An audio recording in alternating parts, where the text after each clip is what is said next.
ഇവരിതെന്താ സംഭവം എന്ന് വായിക്കുന്നില്ല. എനിക്ക് അവിടെയാണ് വിഷമം വരുന്നത്. ഇവരെന്താ ഇത് എന്ന് ആ ആർട്ടിക്കിൾ വായിച്ചാൽ ഒരിക്കലും ഇവരിങ്ങനെ എഴുതില്ല. ഇവരുടെ വീട്ടിലും സ്ത്രീകളില്ല. ഫ്രസ്ട്രേറ്റഡ് ആയിട്ടുള്ള ഈമാതിരി സാധനങ്ങൾ ഈ കൊണ്ടുവന്ന് ഇങ്ങനെ കമൻറ്റുകൾ അങ്ങോട്ട് ഛർദ്ദിച്ച് വയ്ക്കുക. എനിക്ക് അങ്ങനെയാണ് തോന്നുന്നത്. കുറച്ച് ബുദ്ധിമുട്ടായിരുന്നു ശരിക്കും. മെൻ്റലി ഒത്തിരി സ്ട്രഗിൾ ചെയ്തു. 40+ കഴിയുമ്പോൾ ലേഡീസിനുള്ള ഒരു മൂഡ് സ്വിങ്സിനെ കുറിച്ചാണ് ഞാൻ ആ വീഡിയോയിൽ പറഞ്ഞത്. 3 തവണ 1439 രൂപ അയച്ചു കൊടുത്തു. ഞാനും എൻ്റെ മോളും ഒരുമിച്ചാണ് വളർന്നത്. അപ്പോൾ മോളായി കഴിഞ്ഞപ്പോൾ എനിക്ക് അവൾക്ക് ആഹാരമൊക്കെ ഉണ്ടാക്കി കൊടുക്കാനും അവളത് കഴിക്കുന്ന കാണുന്നത് ഭയങ്കര സന്തോഷം. ഇപ്പോഴത്തെ കുട്ടികളെല്ലാം പറയുന്നത് അങ്ങനെ തന്നെയാണ്, ലിവിങ് ടുഗദർ മതി. കളങ്കാവിൽ ഒത്തിരി ഹീറോയിൻസ് ഇല്ലേ? അപ്പം എന്നോട് ഒരുപാട് പേര് ചോദിച്ചു, അതിൽ ഒരെണ്ണം പോലും കിട്ടിയില്ലല്ലോ. ഞാനും ആലോചിച്ചു, ശരിക്കും പറഞ്ഞാൽ എനിക്കോ ഞാനിങ്ങനെ ഒരു മൂവിയെ പറ്റി അറിഞ്ഞില്ല. അങ്ങനെ പറയാൻ പാടില്ല, പക്ഷെ ഞാൻ അറിഞ്ഞില്ല. പൊളിറ്റിക്സിൽ നല്ല ഇൻട്രസ്റ്റും നല്ല കഴിവുള്ളവരും ആർട്ടിസ്റ്റുകളുടെ ഇടയിലുണ്ട്. ആക്ച്വലി എനിക്ക് ഇഷ്ടമാണ് പൊളിറ്റിക്സ്. എപ്പോഴെങ്കിലും ആരെങ്കിലും മുഖത്ത് നോക്കി നിനക്ക് സിനിമയിൽ അഭിനയിക്കേണ്ട ആവശ്യമുണ്ടോ, ഇതൊരു നല്ല ജോലി ഇല്ലേ, അതങ്ങ് നോക്കിയാൽ പോരെ എന്നാരെങ്കിലും പറഞ്ഞിട്ടുണ്ടോ? അങ്ങനെ ആരും പറഞ്ഞിട്ടില്ല. എൻ്റെ ഫ്രണ്ട്സ് എല്ലാവരും സപ്പോർട്ട് ചെയ്യുന്നുണ്ട്. അങ്ങനെ ആരും പറഞ്ഞിട്ടില്ല. അവർക്കൊക്കെ ഇഷ്ടമാണ്, ഫ്രണ്ട്സിനൊക്കെ തന്നെ ഇഷ്ടമാണ്. ഓൺലൈൻ്റെ ഒരു കാലഘട്ടമാണല്ലോ. അപ്പം എല്ലാം ഓൺലൈനായിട്ടാണ്, ഫ്രണ്ട്സ് ഓൺലൈനായിട്ടാണ്, ഷോപ്പിംഗ് ഓൺലൈനായിട്ടാണ്, എല്ലാം നമുക്ക് ഓൺലൈനായിട്ട് ചെയ്യാൻ പറ്റുന്ന ഒരു സാഹചര്യത്തിലാണ്. അപ്പം എപ്പോഴെങ്കിലും അങ്ങനെ ഓൺലൈൻ തട്ടിപ്പ് നടന്നിട്ടുണ്ടോ? ഐ മീൻ ഇരയായിട്ടുണ്ടോ? അത് ഈ അടുത്ത് അങ്ങനെ ഒരു സംഭവം നടന്നു എൻ്റെ ജീവിതത്തിൽ. ഞാനത് എൻ്റെ യൂട്യൂബ് ചാനലിൽ ഇട്ടു. അതിപ്പോൾ മനോരമ ന്യൂസ്, ഏഷ്യാനെറ്റ് ന്യൂസ്, മറുനാടൻ മലയാളി, അതിലെല്ലാം ആർട്ടിക്കിളായിട്ട് അത് വന്നു. അത് ഞാൻ അറിഞ്ഞില്ല കേട്ടോ. ഫ്രണ്ട്സൊക്കെ അയച്ചു തന്നപ്പോഴാണ്, ലിങ്ക് കണ്ടപ്പോഴാണ് അറിഞ്ഞു. അപ്പോൾ ഞാനതിൽ ഇതിൽ പറയുന്നത് എനിക്കുണ്ടായ ഒരു സാമ്പത്തിക തട്ടിപ്പിന് ഇരയായ ഒരു ഇത്. ശരിക്കും അതുണ്ടാവാൻ ഞാനെപ്പോഴും വിചാരിക്കും, ഓരോ ന്യൂസ് കേൾക്കുമ്പോൾ നമുക്കിതൊക്കെ അറിയാലോ, ഇവർക്കെന്തോ ഇതൊന്നും മനസ്സിലാവുന്നില്ല, ബോധമില്ല എന്നൊക്കെ നമ്മളിങ്ങനെ പറയും. ഒരിക്കലും നമുക്ക് ആ ഇത് വരുമെന്ന് വിചാരിച്ചില്ല. അപ്പം ഞാൻ അതിനെക്കുറിച്ചാണ്, അതായത് ഒരു 40+ കഴിയുമ്പോൾ ലേഡീസിനുള്ള ഒരു മൂഡ് സ്വിങ്സിനെ കുറിച്ചാണ് ഞാൻ ആ വീഡിയോയിൽ പറഞ്ഞത്. ആ ഒരു മൂഡ് സ്വിങ്സ് ഉണ്ടാവുന്ന സമയത്ത് നമുക്ക് ഒരു കാര്യത്തിൽ ഒരു കൺട്രോൾ ഉണ്ടാവില്ല. അതായത് നമുക്കൊരു കാര്യം തീരുമാനിക്കുമ്പോൾ നമ്മളൊന്ന് ആലോചിച്ച് തീരുമാനം എടുക്കാനായിട്ട് പറ്റാത്തൊരവസ്ഥ വന്നതാണ് ഞാൻ പറഞ്ഞത്. എനിക്കൊരു ദിവസം ഇതുപോലെ ഞാനൊരു മൂഡ് സ്വിങ്സിൽ ഇരിക്കുന്ന സമയത്താണ് ഞാനൊരു ഫ്ലിക്കയുടെ ഒരു മോയ്സ്ചറൈസർ ഓർഡർ ചെയ്തു. അപ്പോൾ 1439.07 അങ്ങനെയായിരുന്നു. അപ്പോൾ ഒരു കോള് വന്നിട്ട്, ഹിന്ദിയാണ്, ഒരു കോള് വന്നിട്ട് ഇങ്ങനെ അത് ക്രെഡിറ്റ് ആയിട്ടില്ല, നിങ്ങൾ ഒരു തവണ കൂടി ചെയ്താൽ മറ്റത് റീഫണ്ട് ചെയ്ത് തരാമെന്ന് പറഞ്ഞു. അപ്പം ഈ പറഞ്ഞാൽ ഒരു വല്ലാത്തൊരു മൂഡിലിരിക്കും. ശരി എന്നും പറഞ്ഞുകൊണ്ട് ഞാനത് ചെയ്തു. അപ്പോൾ 07 ചെയ്തപ്പോൾ അവർ പറഞ്ഞു 07 അല്ല 70 ചെയ്യണം എന്നും പറഞ്ഞു വീണ്ടും ചെയ്യാൻ പറഞ്ഞു. ഞാൻ വീണ്ടും ചെയ്തു കൊടുക്കുക, ഞാൻ ചിന്തിക്കുന്നില്ല, ഞാൻ വീണ്ടും എടുത്തിട്ട് ചെയ്തു. എന്നിട്ട് പറഞ്ഞു ഒരു കാര്യം ചെയ്ത് 2 കൂടെ റീഫണ്ട് ചെയ്ത് തരാം, ഒന്ന് വെയിറ്റ് ചെയ്യാൻ പറഞ്ഞു. ഞാൻ 1/2 മണിക്കൂറായിട്ട് ഈ ഫോൺ വെച്ചുകൊണ്ടിരിക്കുക. അപ്പോഴേക്കും ഇവരിത് ഇപ്പം ആവും. എന്നിട്ട് അവർ പറഞ്ഞു ഗൂഗിൾ പേ എടുത്തിട്ട് അവരുടെ ബാങ്ക് അക്കൗണ്ട് ടൈപ്പ് ചെയ്യാൻ പറഞ്ഞു. അപ്പോൾ പെട്ടെന്ന് എനിക്ക് തോന്നി, ഞാൻ തന്നെ നിങ്ങളുടെ ബാങ്ക് അക്കൗണ്ട് അത് അങ്ങനെ ചെയ്താലേ കിട്ടുള്ളൂ. ഞാൻ പറഞ്ഞു ഇത് ശരിയാവില്ല എന്നും പറഞ്ഞിട്ട് ഞാൻ ദേഷ്യപ്പെട്ട് ഞാൻ ഫോൺ കട്ട് ചെയ്തു. അത് കഴിഞ്ഞിട്ട് പിന്നെ ഞാൻ ഇവരെ വിളിച്ചു, എൻ്റെ പൈസ പോയതല്ലേ, വിളിച്ച് പിന്നെ ഫോൺ എടുക്കില്ല. അത് കഴിഞ്ഞ് അങ്ങനെ 3 തവണ 1439 രൂപ അയച്ചു കൊടുത്തു. അങ്ങനെ അത്രയും പൈസ പോയി കിട്ടി. അപ്പം ഞാൻ 2 ദിവസം കഴിഞ്ഞ് എന്നെ വീണ്ടും വിളിച്ചു, ഈ ഇത്രയും രൂപ തിരിച്ചു തരാം, ഒന്നും കൂടെ അത് ചെയ്യാൻ പറഞ്ഞു. അപ്പോഴേക്കും നമ്മൾ ബോധമൊക്കെ തിരിച്ചു വന്നപ്പോൾ ഞാൻ പറഞ്ഞു നടക്കത്തില്ല, പോയി പണി നോക്കാൻ പറഞ്ഞു. അത് വിട്ടു. പക്ഷെ അതിൽ എനിക്കുണ്ടായൊരു വിഷമം എന്താ വെച്ചാൽ, ഞാനത് എൻ്റെ ചാനലിൽ എൻ്റെ കുറച്ച് ഓഡിയൻസ് അവർക്ക് വേണ്ടിയിട്ട് ഞാനത് ഇട്ടു. ഞാൻ പ്രധാനമായിട്ട് അതിൽ ഉദ്ദേശിച്ചത് സാമ്പത്തിക തട്ടിപ്പിൻ്റെ കാര്യം മാത്രമല്ല, ഈ മൂഡ് സ്വിങ്സിൻ്റെ കാര്യം. അതായത് ഇപ്പം ഞാൻ അങ്ങനെ ചെയ്തു, ഞാൻ എൻ്റെ ഹസ്ബൻഡ് വന്നപ്പോൾ പറഞ്ഞു എൻ്റെ ഇങ്ങനെ സംഭവിച്ചു എന്ന് പറഞ്ഞപ്പോൾ ആൾ ഭയങ്കരമായിട്ട് ദേഷ്യപ്പെട്ടെങ്കിൽ ഞാൻ ആകെ ഒന്നും കൂടി എൻ്റെ ഒരു അവസ്ഥ മോശമായി. പക്ഷെ ആള് ആ കുഴപ്പമില്ല എന്നും പറഞ്ഞ് നമ്മളെ സമാധാനിപ്പിക്കുകയാണ് ചെയ്തത്. ആ ഒരു സിറ്റുവേഷൻ ആയതുകൊണ്ടാണ്. അല്ലാത്ത ഇതിപ്പോൾ ശരി വഴക്ക് പറഞ്ഞോട്ടെ, പക്ഷെ അങ്ങനത്തെ ഒരു മൂഡിലിരുന്ന് ഞാൻ ചെയ്തു പോയതുകൊണ്ട് സംഭവിച്ചു.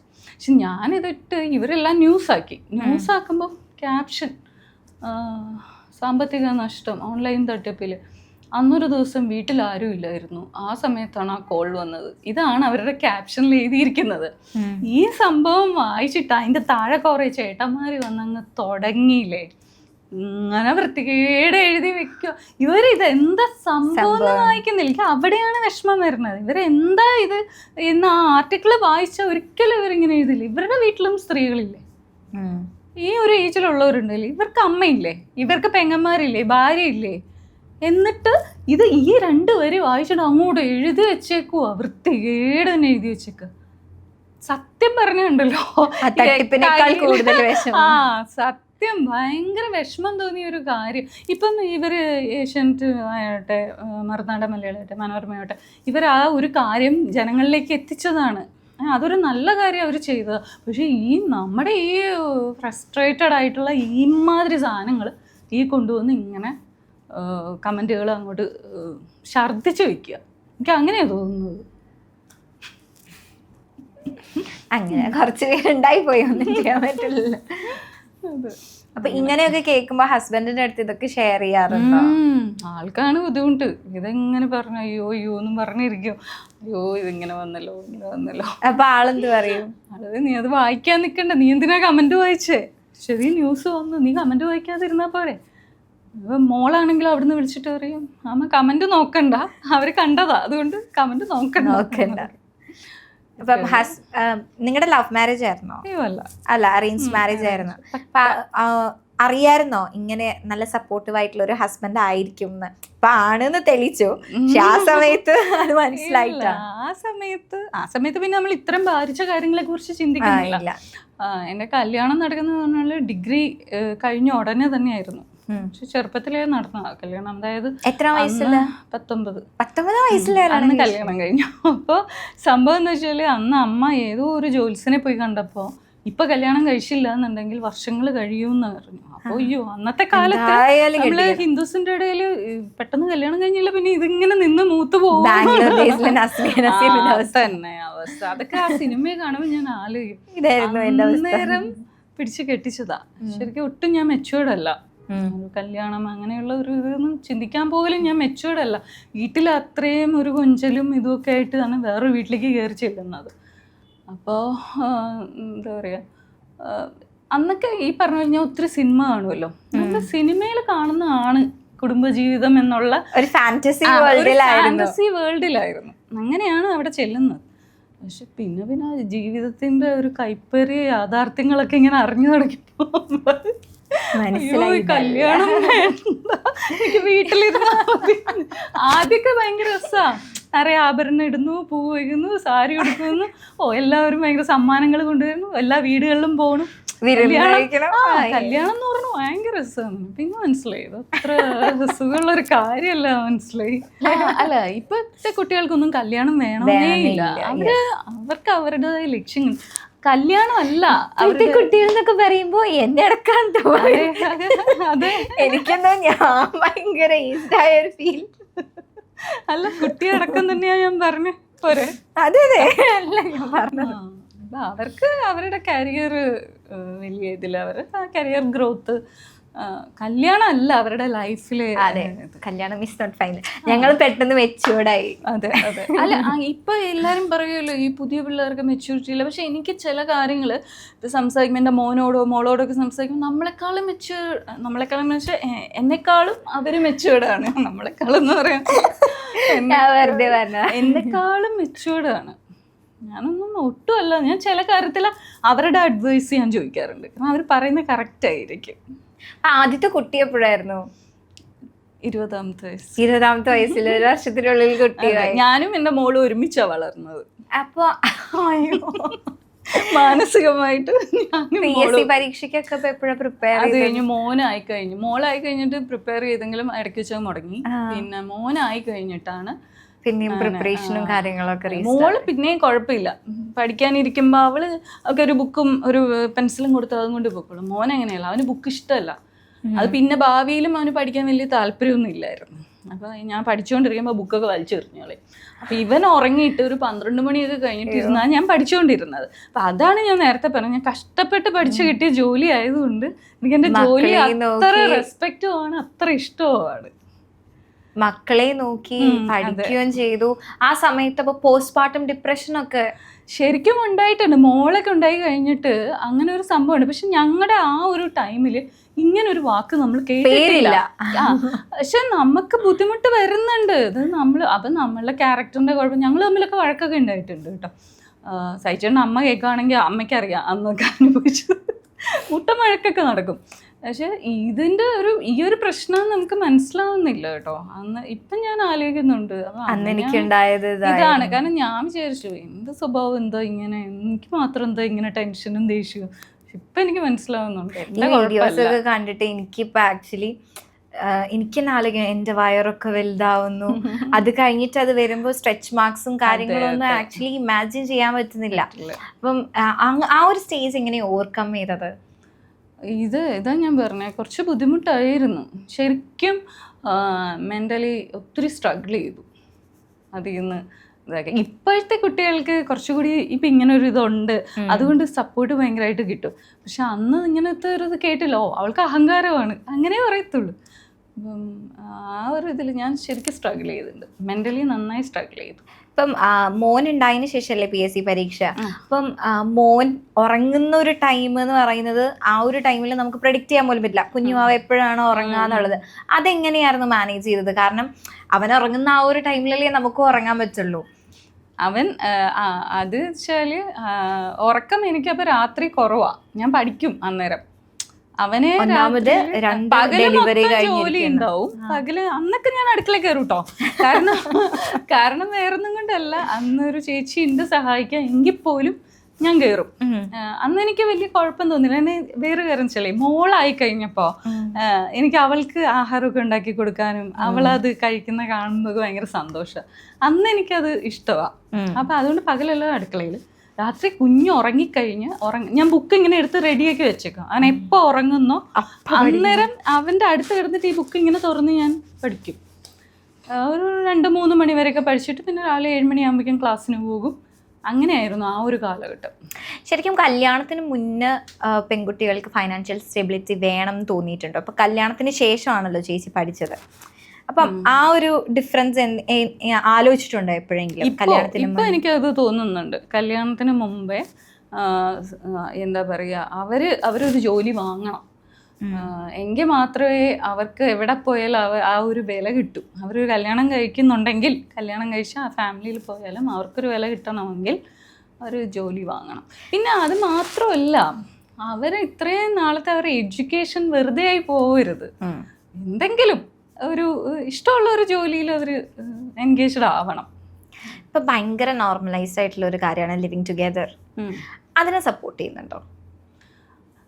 ഇപ്പോഴത്തെ കുട്ടികളെല്ലാം പറയുന്നത് അങ്ങനെ തന്നെയാണ്, ലിവിങ് ടുഗെദർ മതി. അതിൽ ഒരു കാര്യം എന്ന് പറഞ്ഞാൽ, ഇത്രയും കാശും മുടക്കി ഇത്രയും ആളുകളെയും വിളിച്ച് കല്യാണവും നടത്തി ഒരാഴ്ചക്കുള്ളിൽ ഞങ്ങൾ ഒത്തുപോകുന്നില്ല എന്ന് പറഞ്ഞ് ഡിവോഴ്സ് ഫയൽ ചെയ്യുന്ന ആളുകളുണ്ട്.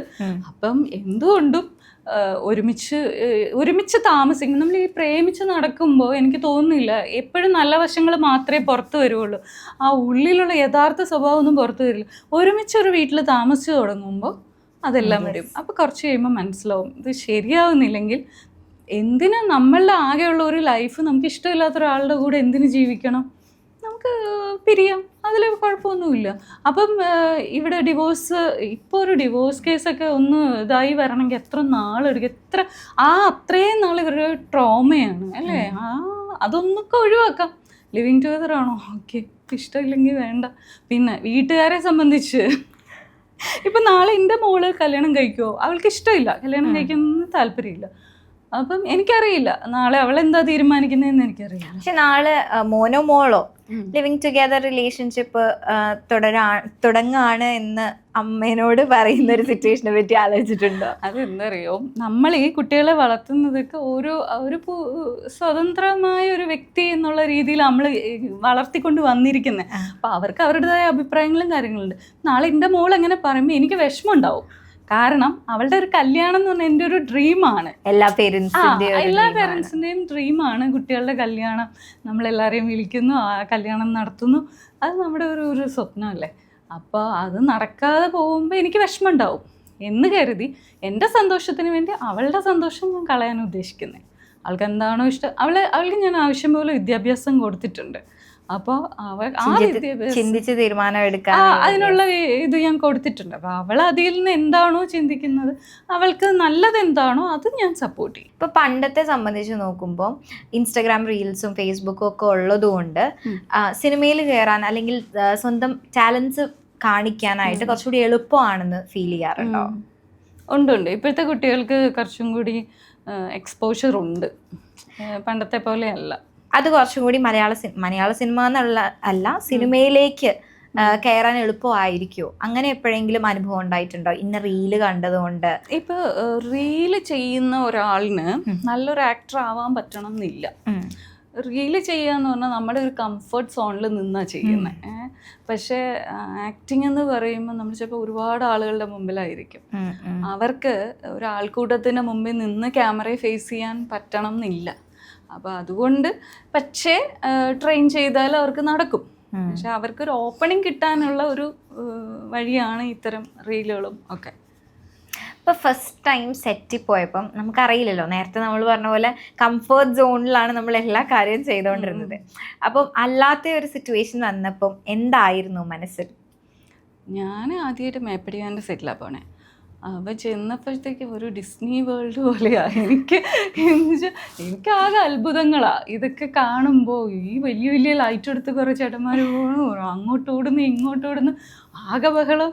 അപ്പോൾ ഞാനിതൊക്കെ കണ്ട് ഇങ്ങനെ ആസ്വദിച്ചൊക്കെ ഇരുന്നു സത്യം പറഞ്ഞാൽ. പക്ഷെ എനിക്ക് ക്യാമറ ഫിയർ വന്നില്ല, കാരണം ഞാൻ കുറേ ഫോട്ടോഷൂട്ടുകളൊക്കെ ചെയ്യുന്നുണ്ടായിരുന്നു. ഈ ഫോട്ടോഷൂട്ട് ചെയ്യുമ്പോൾ ചിലപ്പോൾ കുറേ ആളുകളൊക്കെ നോക്കും, കാണാൻ വന്നൊക്കെ നിൽക്കും. അതുകൊണ്ട് എനിക്ക് ആ ഒരു ഫിയർ അങ്ങ് മാറി. അതൊരു ഭാഗ്യമായിട്ട് തോന്നി. അപ്പോൾ ഫസ്റ്റ് സീൻ ചെയ്യാൻ പറയുമ്പോൾ എനിക്കൊരു പേടി തോന്നിയില്ല. എത്ര ആളുണ്ടായിരുന്നു, പക്ഷെ എനിക്കൊരു പേടി തോന്നിയില്ല. എന്നെ സംബന്ധിച്ച് ഞാൻ എന്താ പറയുക, ഒരു പുതിയ ലോകം അങ്ങനെയായിരുന്നു. ഏറ്റവും കൂടുതൽ ടേക്ക് പോയ ഏതെങ്കിലും ഷോട്ട് ഉണ്ടോ?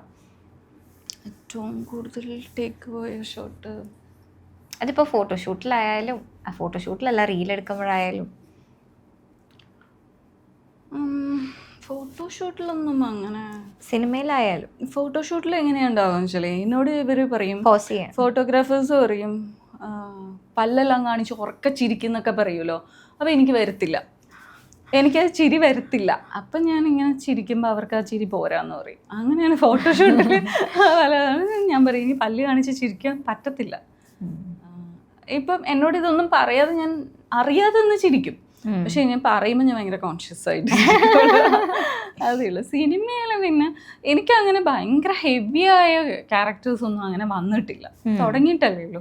പിന്നെ എഴുത്തോല എന്ന് പറഞ്ഞ ഒരു മൂവി ഉണ്ട്, ഇപ്പം മനോരമ മാക്സിൽ റിലീസായിട്ടുണ്ട്. അപ്പം എല്ലാവരും അത് കാണണമെന്ന് ഞാൻ പറയുന്നുണ്ട്. കാരണം എനിക്ക് കിട്ടിയ ഒരു വ്യത്യസ്തമായ ഒരു റോളാണ്, അതുകൊണ്ട് ത്രൂ ഔട്ട് ഞാനുണ്ട്, അതുകൊണ്ട് അത് കാണണമെന്ന് ഞാൻ പറയുന്നുണ്ട്. പിന്നെ അത് മാത്രമല്ല, നല്ലൊരു പടമാണ്.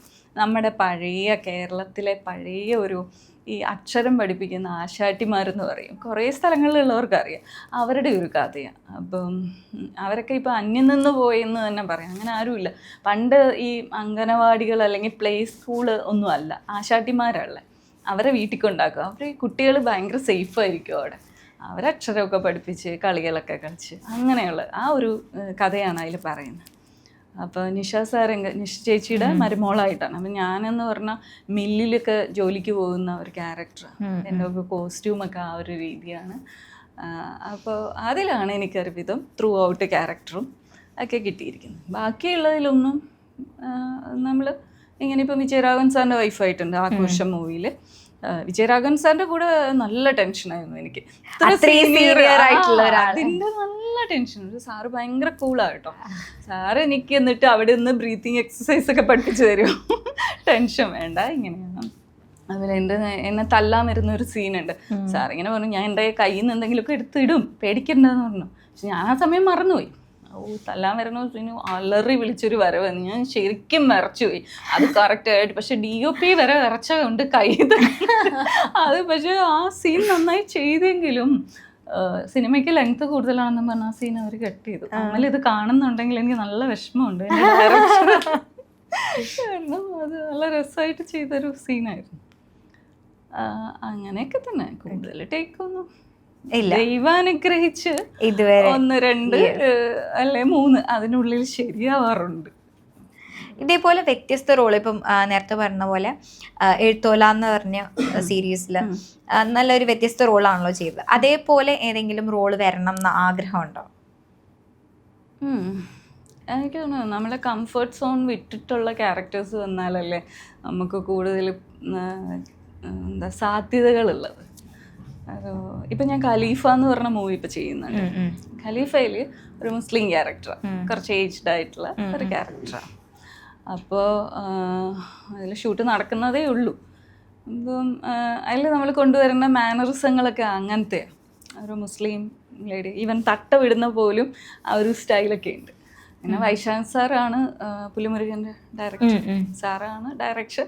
അത് കാരണം ഞാൻ ഇത്രയും വലിയൊരു സെറ്റിൽ ആദ്യമായിട്ടാണ് പോണേ. ഇത്ര വലിയൊരു ബിഗ് ബഡ്ജറ്റ് മൂവി എന്ന് പറയുമ്പോൾ അങ്ങനെ ഒരു സെറ്റിൽ ഞാൻ ആദ്യമായിട്ടാണ് പോകണം. അതിൻ്റെതായ എല്ലാ പേടിയും, പ്രത്യേകിച്ച് വൈശാഖ് സാർ എന്ന് കേട്ടപ്പോൾ നല്ല പേടിയാണ്. അപ്പോൾ ഈ നമ്മൾ ഈ സ്കൂളിൽ തന്നെ ചില ടീച്ചേഴ്സ് ഭയങ്കര സ്ട്രിക്റ്റ് ആണല്ലോ. അപ്പോൾ അവരുടെ അടുത്ത് പോകുമ്പോൾ നല്ല, എന്നാൽ ഇവർ സ്വീറ്റ് ആയിരിക്കും, പക്ഷെ നമുക്കൊരു പേടിയുണ്ടല്ലോ. ആ ഒരു പേടിയില്ല ഞാൻ എല്ലാ ദിവസവും ആ സെറ്റിലിരിക്കുന്നത്. പക്ഷെ നല്ല എന്താ എല്ലാം പെർഫെക്റ്റായി എടുക്കാൻ നല്ല ഒരു ഇതുള്ള, എന്നാൽ കുഴപ്പമില്ല. ഈ സിനിമയിൽ അഭിനയിക്കുന്ന പോലെ തന്നെ സിനിമ കാണുന്ന ഒരു വ്യക്തിയാണോ, ആസ്വദിക്കുന്ന ഒരു വ്യക്തിയാണോ? എല്ലാ സിനിമയും കാണാൻ, എല്ലാ സിനിമയും കാണാൻ ശ്രമിക്കാറുണ്ട്. പക്ഷെ ഇപ്പോ ഈ ജോലി, ഞാനിപ്പോ വർക്ക് ചെയ്യുന്ന അങ്കമാലിയാണ്. ഡെയിലി ഡ്രൈവ് കഴിഞ്ഞ് വരുമ്പോൾ ടയേർഡാവും. ഇന്ന് സിനിമയ്ക്ക് പോകാമെന്നൊക്കെ വിചാരിച്ചാലും വന്നു കഴിയുമ്പോൾ പിന്നെ അവധി ദിവസമൊക്കെ ഇടുമ്പോൾ ഈ ഫോട്ടോഷൂട്ട് അങ്ങനെയുള്ള കാര്യങ്ങളിൽ പോകുമ്പോൾ, ഇപ്പൊ ഇന്നത്തെ ഒരു സൺഡേ ഞാൻ രാവിലെ ഒരു ഡാൻസ് ക്ലാസ്സിന് പോയി, പിന്നെ ഒരു ഫംഗ്ഷന് പോയി. ഇപ്പൊ ഇത് അങ്ങനെ ഇന്നത്തെ ദിവസം എൻ്റെ തീർന്നു. അപ്പൊ എനിക്കിന്ന് സിനിമയ്ക്ക് പോകാൻ പറ്റില്ലല്ലോ. അങ്ങനെയാ. പക്ഷെ ഏതെങ്കിലും ഒരു സിനിമയൊക്കെ കാണുമ്പോൾ ആലോചിക്കാറുണ്ടോ, ഓ ഈ ഡയറക്ടർ എന്നെ വിളിച്ചുകൂടായിരുന്നോ, ഈ റോള് ഞാൻ കുറച്ചുകൂടി നന്നായിട്ട് ചെയ്തേനെ? ഏത് റോളിലായിരുന്നു അങ്ങനെ തോന്നിയത്? എന്റെ ഒരു ഏജ് കാറ്റഗറിയിലുള്ള ഇത് കാണുമ്പോ ഒക്കെ ഞാൻ വിചാരിക്കാറുണ്ട്. കളങ്കാവില് ഒത്തിരി ഹീറോയിൻസ് ഇല്ലേ. അപ്പം എന്നോട് ഒരുപാട് പേര് ചോദിച്ചു, അതിൽ ഒരെണ്ണം പോലും കിട്ടിയില്ലല്ലോ. ഞാനും ആലോചിച്ചു, ശരിക്കും പറഞ്ഞാൽ എനിക്കോ ഞാൻ ഇങ്ങനെ ഒരു മൂവിയെ പറ്റി അറിഞ്ഞില്ല. അങ്ങനെ പറയാൻ പാടില്ല, പക്ഷെ ഞാൻ അറിഞ്ഞില്ല. എൻ്റെ ചുറ്റുമുണ്ടായിരുന്ന എൻ്റെ ഫ്രണ്ട്സ് ഉണ്ട് സിനിമയിൽ, ഒരാൾ പോലും ഇങ്ങനൊരു മൂവിയെ പറ്റിയോ ഇങ്ങനൊരു കാസ്റ്റിംഗ് നടക്കുന്ന ഒന്നും എന്നോട് പറഞ്ഞില്ല. ഞാൻ അറിഞ്ഞൂല. അറിഞ്ഞിരുന്നെങ്കിൽ ഇപ്പൊ നമുക്ക് കിട്ടണമെന്നില്ല. പക്ഷേ ട്രൈ ചെയ്യായിരുന്നു. അത് എനിക്ക് നല്ലൊരു വിഷമം. അയ്യോ എല്ലാ ക്യാരക്ടറും കാണും, അയ്യോ ഇത് കിട്ടിയെങ്കിൽ ഇങ്ങനെ നോക്കാറുണ്ട്. ചില ക്യാരക്ടറൊക്കെ കാണുമ്പോൾ ചിന്തിക്കാറുണ്ട്. പക്ഷെ ഇപ്പൊ ഒരുപാട് പ്രോജക്ട്സ് സൈൻ ചെയ്തിട്ടുണ്ടല്ലോ. അപ്കമിങ് പ്രോജക്ട്സ് ഏതൊക്കെയാ? അപ്കമിങ് ഇപ്പൊ പ്രധാനമായിട്ട് തമിഴ് തന്നെയാണ്. തമിഴ് മെയ് 18 ഷൂട്ട് സ്റ്റാർട്ട് ചെയ്യാണ് ഡിണ്ടിഗലില്. ഡിണ്ടിഗൽ തലപ്പാക്കട്ടി ബിരിയാണി കഴിക്കാൻ മറക്കണ്ട അവിടെ പോകുമ്പോൾ. അങ്ങനെ പൊതുവെ ബിരിയാണി വലിയ ഇഷ്ടമല്ലെങ്കിലും ഭയങ്കര സ്പൈസി അല്ലേ, അതുകൊണ്ട് എനിക്ക് ട്രൈ ചെയ്യണം. ഒരുപാട് സിനിമാ നടിമാര് പൊളിറ്റിക്സിലേക്ക് ഇറങ്ങുന്നുണ്ട്. ഈ അടുത്ത ഇലക്ഷന് തന്നെ ഒരുപാട് പേരുണ്ടായിരുന്നു. അങ്ങനെ ഇലക്ഷനിലേക്ക് സിനിമാ നടിമാർ ഇറങ്ങുന്നതിനെ പറ്റി, അല്ലെങ്കിൽ ഫിലിം ഫീൽഡിലുള്ളവർ ഇറങ്ങുന്നതിനെ പറ്റി എന്താണ് ഒപ്പീനിയൻ? ഫിലിം ഫീൽഡിലുള്ളവർ തന്നെ ഇപ്പൊ നമ്മുടെ ഇതിൽ അവർക്ക് അഭിനയം മാത്രമല്ല അറിയാവുന്നത്, നല്ല എഡ്യൂക്കേഷൻ ഉള്ളവരുണ്ട്, അഡ്വക്കേറ്റുമാരുണ്ട്, ഡോക്ടേഴ്സ് ഉണ്ട്, എഡ്യൂക്കേറ്റഡ് ആയ ഒരുപാട് ആളുകളുണ്ട്. അതേപോലെ തന്നെ പൊളിറ്റിക്സിൽ നല്ല ഇൻട്രസ്റ്റും നല്ല കഴിവുള്ളവരും ആർട്ടിസ്റ്റുകളുടെ ഇടയിലുണ്ട്. അപ്പോൾ അവര് ഇറങ്ങട്ടെ, നല്ലതല്ലേ? ഇപ്പം ചേച്ചിയുടെ കേർവ്സ് ആക്ച്വലി അടിപൊളിയാണ്. പക്ഷെ ചിലർക്ക് ഉണ്ടാവും മെലിഞ്ഞ പെൺകുട്ടികളെ ഇഷ്ടമുള്ളവര്. അവിടെ ബോഡി ഷെയ്മിങ് ഒക്കെ എപ്പോഴെങ്കിലും അത് ഇഷ്ടം പോലെ ഉണ്ട്. അത് ഫേസ്ബുക്കിലാണ് അത്. ഞാൻ പറഞ്ഞില്ലേ, എനിക്ക് ഇൻസ്റ്റാഗ്രാമിൽ എൻ്റെ ഫോളോവേഴ്സിനെ കൊണ്ട് എനിക്ക് ഇങ്ങനെയുള്ള ഒരു മോശം കമൻസും ഇല്ല. ഫോളോവേഴ്സ് അല്ലെങ്കിൽ പോലും ഇത്രയ്ക്കൊന്നും വരാറില്ല. പക്ഷെ ഫേസ്ബുക്കിൽ ഭയങ്കര അമ്മായി, പിന്നെന്താ തടിച്ച്, ഇതാണോ അപ്സരസ്. അത് പിന്നെ നമ്മുടെ സോഷ്യൽ മീഡിയ പിള്ളേരാണെങ്കിൽ എഴുതി വെക്കുന്നത് അങ്ങനെയാണ്, അപ്സരസിനെ പോലെ, ദേവതയെ പോലെ എന്നൊക്കെ. അപ്പോഴത്തേക്ക് ഇവിടെ കുറെ ചേട്ടന്മാർക്ക് ഉരുവട്ടു, ഇതാണോ ദേവത, നീ ദേവതയെ കണ്ടിട്ടുണ്ടോ എന്നൊക്കെ. പക്ഷെ ഓരോരുത്തരുടെയും സൗന്ദര്യം കാണുന്നവരുടെ കണ്ണിലല്ലേ. അതെ, ചിലർക്ക് എനിക്കിഷ്ടമാണ്, എനിക്ക് എൻ്റെ ഈ ഒരു ബോഡി ഷേപ്പ് എനിക്കിഷ്ടമാണ്. ഒരുപാട് ഞാൻ മെലിയാൻ ഉദ്ദേശിക്കുന്നുമില്ല. ചിലപ്പോൾ ഇതിങ്ങനെ കുറച്ചും കൂടിയൊക്കെ ഒന്ന് മെയിൻറ്റെയിൻ ചെയ്ത് പോകാം. ബോഡി ഷേമിംഗ് ഒക്കെ കേൾക്കുമ്പോൾ, പ്രത്യേകിച്ച് തടിച്ചെന്നൊക്കെ കേൾക്കുമ്പോൾ നമുക്ക് ഡയറ്റിങ് നോക്കണം, എനിക്ക് തടി കുറയ്ക്കണം അങ്ങനെയൊക്കെ തോന്നിയിട്ടുണ്ടോ? അതാ ഞാൻ പറഞ്ഞ, ഞാൻ ഒരുപാട് തടിയൊന്നും കുറയ്ക്കത്തില്ല. ഞാൻ കണ്ണാടി നോക്കുമ്പോൾ എനിക്ക് വൃത്തികേടായിട്ട് തോന്നരുത്. അല്ലാതെ ഇപ്പൊ അവരുടെ ഒരു കാഴ്ചപ്പാടാ. അവരൊക്കെ മെലിഞ്ഞ ആളുകളെ നോക്കിക്കോട്ടെ, ഇതുപോലുള്ള കുട്ടികളുടെ ഫോട്ടോ എടുത്ത് നോക്കിക്കോട്ടെ. അപ്പൊ എനിക്ക് എൻ്റെ ഈ ഒരു ബോഡി ഷേപ്പ് എനിക്ക് ഇഷ്ടമാണ്. എന്ന് വെച്ച് കഴിഞ്ഞാൽ വയറൊക്കെ ഒത്തിരി ചാടരുത്. അതായത് ഞാൻ പറഞ്ഞു, ഞാൻ കണ്ണാടി നോക്കുമ്പോൾ എനിക്ക് വൃത്തികേടായിട്ട് തോന്നരുത്, അതേ ഉള്ളൂ. മറ്റുള്ളവരുടെ ഇത് എനിക്ക് വിഷയമല്ല. ഇപ്പോൾ പൊളിറ്റിക്സിന്റെ കാര്യത്തിലേക്ക് ഒരു പ്രാവശ്യം കൂടി വരികയാണെങ്കിൽ ചേച്ചീനെ നമുക്ക് പ്രതീക്ഷിക്കാവോ? ആക്ച്വലി എനിക്ക് ഇഷ്ടമാണ് പൊളിറ്റിക്സ്. പക്ഷെ ഇപ്പം എനിക്ക് എൻ്റേതായ ഉത്തരവാദിത്തങ്ങളുണ്ട്, എൻ്റെ ജോലിയുണ്ട്, ഇപ്പം ആക്ടിങ്, അതിലെനിക്ക് കുറേ കൂടി ഉയരങ്ങളിലെത്തണം എന്ന് ആഗ്രഹമുണ്ട്. എൻ്റെ ലക്ഷ്യം ഇപ്പോൾ അതാണ്. എനിക്ക് നല്ല സിനിമകൾ ചെയ്യണം, നല്ല ക്യാരക്ടേഴ്സ് ചെയ്യണം, ആളുകളുടെ മനസ്സിൽ തങ്ങി നിൽക്കുന്ന ക്യാരക്ടേഴ്സ്. ഇപ്പം എന്നെ കാണുമ്പോൾ ഈ സോഷ്യൽ മീഡിയയിലൊക്കെ ഇങ്ങനെ കാണുന്നതുകൊണ്ട് ഈ എവിടെയോ കണ്ടിട്ടുണ്ട് എന്ന്. പക്ഷെ അങ്ങനെയല്ല, അത് ഒരു ക്യാരക്ടറിൻ്റെ പേരിൽ എന്നോട് വന്ന് ചോദിക്കുക, അങ്ങനെ എനിക്ക് ചെയ്തതല്ലേ, അതാണ് എൻ്റെ ആഗ്രഹം. അപ്പം അതുകൊണ്ട് തൽക്കാലം ഞാൻ പൊളിറ്റിക്സിനെ പറ്റി ചിന്തിക്കുന്നില്ല. എന്നാലും വ്യക്തമായ ഒരു രാഷ്ട്രീയം ഉണ്ട് എനിക്ക്, വ്യക്തമായൊരു രാഷ്ട്രീയം എനിക്കുണ്ട്. അതിൻ്റെ എന്താ പറയുക, എനിക്ക് ഓർമ്മ വെച്ച നാൾ തൊട്ട് ഞാൻ കണ്ടു വളർന്ന ഒരു രാഷ്ട്രീയം.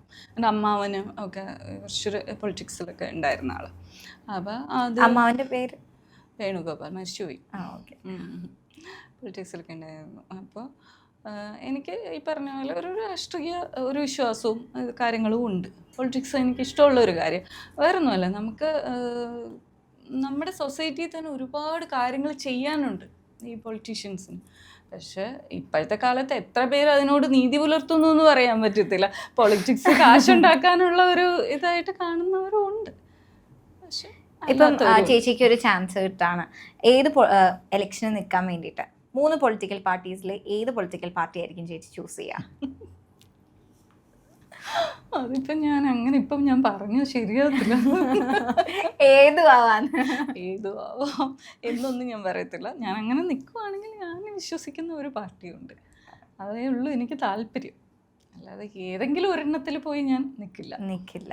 അതിപ്പം എനിക്ക് തോന്നുന്നു നോർമലി ഒരു പെർട്ടിക്കുലർ പാർട്ടി സെലിബ്രിറ്റീസിനെ മാത്രം വെച്ചിട്ടാണ് അവരുടെ ക്യാമ്പയിനിങ് കാര്യങ്ങൾ നടക്കുന്നത്. അപ്പോൾ അതിനെ എങ്ങനെയാണ് നോക്കി കാണുന്നത്? എനിക്ക് അതിൻ്റെ ആഡ് വന്നതാ. ആഡ് വന്നിരുന്നു. ആഡ് പക്ഷെ ചെയ്തില്ല. അതെന്തായിരുന്നു അങ്ങനെ? അത് ഞാൻ ഒരു പൊളിറ്റിക്കൽ പാർട്ടിയുടെ ആഡ് ഞാൻ ചെയ്യത്തില്ല എന്ന് തീരുമാനിച്ചതാ. കാരണം നമ്മൾ നിൽക്കുന്ന ഫീൽഡ് എന്ന് പറഞ്ഞാൽ എല്ലാവരും ഉള്ള ഒരു ഫീൽഡാണ്. അപ്പം അവിടെ പോയിട്ട് ഒരു പൊളിറ്റിക്കൽ പാർട്ടിയുടെ ആളായിട്ട് അങ്ങനെ എനിക്ക് അതിനോട് താല്പര്യമില്ല. അങ്ങനെ നമ്മളെ കാണുന്നതിനോടും എനിക്ക് താല്പര്യമില്ല. നാളെ എപ്പോഴെങ്കിലും സിനിമയൊക്കെ വിട്ട് വേറൊരു ഇത് അല്ലെ പൊളിറ്റിക്സിൽ ഇറങ്ങണം എന്ന് തോന്നിയ അന്ന് ഉടനെയൊന്നും ഞാൻ അങ്ങനെ ചിന്തിക്കുന്നില്ല. പക്ഷെ എനിക്ക് പൊളിറ്റിക്സ് ഇഷ്ടമുള്ളതാണ്. നമ്മൾ പുറത്ത് നിന്ന് വീക്ഷിക്കുന്നു. അതെ, നമ്മളിതെല്ലാം നോക്കി കാണുന്നുണ്ട്. പിന്നെ KSFക്കകത്ത് നമുക്ക് കുറച്ച് യൂണിയൻ പരിപാടികളും അങ്ങനെയൊക്കെ ഉണ്ട്. അത്തരം പ്രവർത്തനങ്ങളിലൊക്കെ ഞാൻ പോകുന്നുണ്ട്, കുറച്ച് സംസാരിക്കാറുണ്ട്, അങ്ങനെയുള്ള കാര്യങ്ങളുണ്ട്. അപ്പോൾ അതുകൊണ്ട് എനിക്ക് പൊളിറ്റിക്സ് ഇഷ്ടമാണ്. അപ്പോൾ ഇത്രയും ടൈം നമുക്ക് വേണ്ടി സ്പെൻഡ് ചെയ്തതിന് ഒരുപാട് താങ്ക് യു. ഞങ്ങളെ രണ്ടുപേരെയും കേട്ടിരുന്നതിന് ബി4 ബ്ലേസ് പ്രേക്ഷകർക്ക് താങ്ക് യു. ബൈ.